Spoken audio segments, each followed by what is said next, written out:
Have you ever wondered what one of the most catastrophic volcanic eruptions was? One that certainly comes to mind would be the 1815 eruption of Mount Tambora. On the island of Sumbawa, located in modern-day Indonesia, on the Eurasian Plate, near the boundary of that and the Australian Plate, one of the most significant volcanic eruptions would occur from April 5th through the 10th of 1815, where the eruption started on the 5th and peaked on the 10th. The reason for the eruption, like many historically significant eruptions, comes down to plate tectonics. Many of the islands of Indonesia are situated on the convergent plate boundary that separates the Eurasian and Australian plates. This situation created a subduction zone, where the Australian plate slid beneath the Eurasian plate and created an intense trench and a region of compression in the area, which mainly involves the Earth's lithosphere. Mount Tambora's magma composition most likely had a very high gas content and a high viscosity to produce this extremely powerful eruption. There were several environmental consequences of this eruption, including the spreading of large amounts of ashes and gases in the atmosphere on a local and global scale. Over time, the ash would eventually block out light and heat from the sun, resulting in average global temperatures dropping by roughly 3 degrees Celsius. In 1816, the lack of heat and sunlight caused much of the landscape of the northern hemisphere to be covered in snow. In some parts of Hungary and Italy even saw brown and red colored snow due to the volcanic ash filling the Earth's atmosphere. It came to be such an issue that the year 1816 would come to be known as the year without a summer. However, this disruption of weather didn't only last one summer. Rather, it lasted 3 years when the climate changed globally. Droughts, floods, and heavy rainfall were common. Currents and winds occurred in the Arctic region, which broke up icebergs. Huge tsunamis arose in the surrounding areas of Indonesia, and various whirlwinds occurred near the time of the eruption due to the large amount of force generated by the volcano. However, it wasn't just the Earth's atmosphere that was devastated by the eruption. Crops and animals were also negatively impacted. From the eventual devastating change in global climate, the extremely low global temperatures and a lack of sunlight caused large amounts of crops and vegetation in the northern hemisphere to fail, which will also cause many animals to die from the cold temperature and a shortage of food. The biosphere was changed by the eruption itself and the preceding volcanic winter. Various forms of plants and animals would be incinerated by the volcanic eruption or suffocated by the copious amounts of ash in the local area. The resulting volcanic winter would cause various plant life in the northern hemisphere to die out, and would also cause massive amounts of human and animal fatalities from the lack of food. Another consequence of these environmental problems came in the form of social and political turmoil. The devastation from the initial eruption sent out waves of boiling clouds of ash and boulders of volcanic rock, which smashed into the local settlements and buildings located within around a 20-kilometer radius of the volcano. Any sort of infrastructure in the local area was either covered in a thick layer of ash or incinerated by the blast. Volcanic ash also fell on the island for many weeks, which would end up poisoning various water supplies and suffocating life in the area. Officially, around 11,000 to 12,000 people died as a result of just the eruption itself.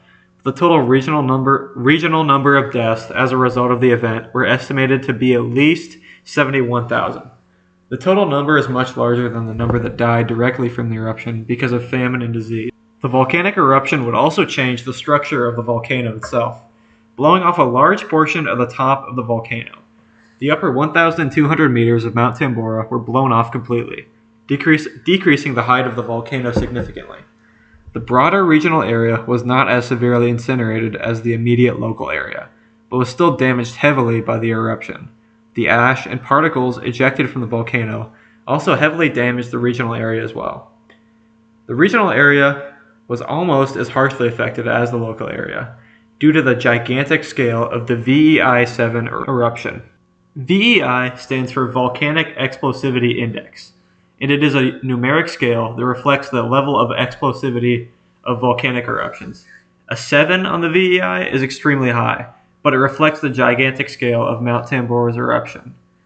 A fun fact is that the eruption of Mount Tambora has been the only VEI-7 volcanic eruption to take place in the modern age. But to get back to the main point, with regards to the global effect of the eruption, global infrastructure was affected by the failure of farming crops due to the freezing temperatures. The prices of food and crops increased dramatically in Europe and North America. The global indirect fatalities as a result of the eruption could range up to be exponentially higher because of the famine and disease, which affected a large part of the world. Different strains of infectious bacteria would flourish and spread. For example, the bodies of ash-filled water in the region began to see various infectious microbes start to thrive and spread around the area due to colder temperatures, which would cause many people in the regional area to become diseased. Additionally, in Ireland, the failure of crops such as potatoes led to a devastating famine and a widespread infection of typhus, which is an infectious disease. This eruption also led to an increase in the price of travel, as many people used horses to get from one place to another, but many of those horses would die out due to food and crop shortages. The economies of many countries in the Northern Hemisphere were heavily damaged, leading to social and political unrest. In Britain, church attendance spiked, and riots would break out across the long period of cold climate. Many other European countries would see similar results.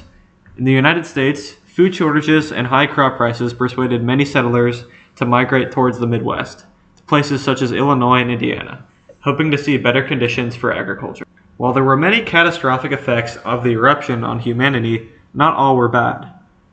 For example, a man named Carl Dreas made a solution to the transportation problem that I mentioned earlier by inventing the first iteration of the bicycle, which was originally called the Draisine.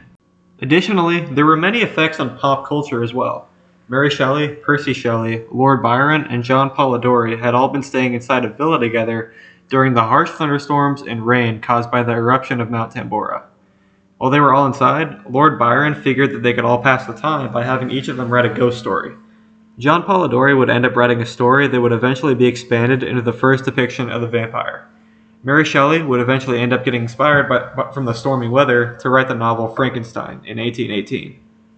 One other fun fact is that the volcanic ash in the atmosphere would affect the way the sunsets were seen by the human eye.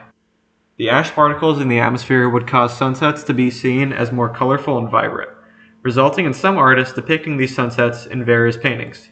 For example, J.M.W. Turner, a known artist, incorporated some of these vibrant sunsets into his paintings. Overall, the 1815 eruption of Mount Tambora has proven to be one of the most influential volcanic eruptions in human history.